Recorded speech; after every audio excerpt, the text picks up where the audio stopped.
Oo. Kasi madam, hindi natin kakayanin yung init kapag hindi ganito yung gamit nating helmet. Nananaligan din po ba sila dyan? Opo, madam. Medyo maganda-ganda to. Pinag-aralan ko talaga itong mabuti.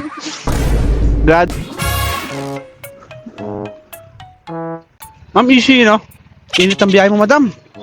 Sobra, buti na lang talaga nag-provide ako ngayon ng helmet na kakaiba. Yung may ALC, para hindi tayo mainitan, no? Opo, may flashlight na rin to. Kung sakaling madilim, no? Kasi sobrang init eh. No? Opo, sige. Pwede naman. Tapos susuotin mo, no? So, picturean din natin pag suot mo na. Wag na. Oo.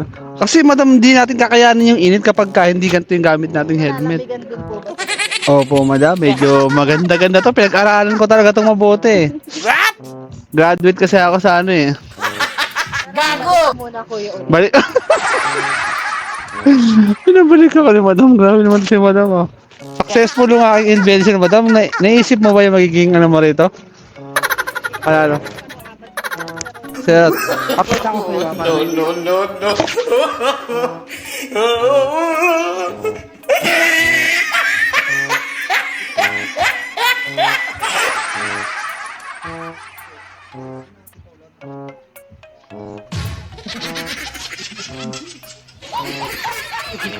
Let's go. Tara.